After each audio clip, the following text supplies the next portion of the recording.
RSS ನೋಂದಾಯಿತ ಸಂಸ್ಥೆ ಅಲ್ಲವಾದ್ದರಿಂದ ಅದರ ವಿರುದ್ಧ ಯಾವುದೇ ಪ್ರಕರಣಗಳು ಇಲ್ಲ ಎಂದು ಕರ್ನಾಟಕದ ಒಳಾಡಳಿತ ಮಂತ್ರಿ ಪ್ರಿಯಾಂಕ್ ಖರ್ಗೆ ಹೇಳಿದರು.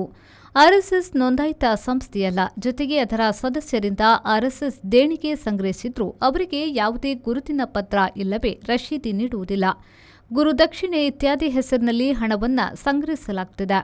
ಆರ್ಎಸ್ಎಸ್ ಸದಸ್ಯರ ಮೇಲೆ ವ್ಯಕ್ತಿಗತವಾಗಿ ಮೊಕದ್ದಮೆಗಳು ಇವೆ. ಅವರು ಕೋರ್ಟಿಗೆ ಓಡಾಡುವುದೂ ಇದೆ, ಜೈಲಿಗೆ ಹೋದದ್ದೂ ಇದೆ. ಅವರನ್ನ ವ್ಯಕ್ತಿಗತವಾಗಿ ಗುರುತಿಸಲಾಗ್ತಿದೆ ಹೊರತು ಆರ್ಎಸ್ಎಸ್ ವ್ಯಕ್ತಿಯಂತೂ ಅಲ್ಲ ಎಂದು ರಾಜ್ಯ ಗೃಹ ಸಚಿವ ಪ್ರಿಯಾಂಕ್ ಖರ್ಗೆಯವರು ಹೇಳಿದರು. ಆರ್ಎಸ್ಎಸ್ನವರ ಮೇಲೆ ಪ್ರಕರಣವಿಲ್ಲ, ಹಯ್ಯ ಎನ್ನುವ ರೀತಿಯಲ್ಲಿ ಎಕ್ಸ್ಪೋಸ್ಟ್ ಒಂದು ವೈರಲ್ ಆಗಿದೆ. ಅದಕ್ಕೆ ಖರ್ಗೆಯವರು ಹೀಗೆ ಪ್ರತಿಕ್ರಿಯಿಸಿದ್ದಾರೆ.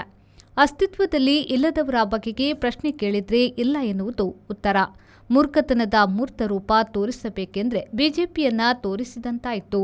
ಬೆಂಗಳೂರಿನ ಕೇಶವಕೃಪಾ ಕೂಡ ಆರ್ಎಸ್ಎಸ್ ಹೆಸರಿನಲ್ಲಿ ಇಲ್ಲ. ದೇಶದ ಆರ್ಎಸ್ಎಸ್ ಕಚೇರಿಗಳು ಕೆಲವು ಖಾಸಗಿ ಸಂಘ ಪ್ರಮುಖರ ಸ್ವಂತ ಆಸ್ತಿಯಾಗಿ ನೋಂದಣಿಯಾಗಿವೆ ಎಂದು ಸಚಿವ ಖರ್ಗೆಯವರು ಹೇಳಿದರು.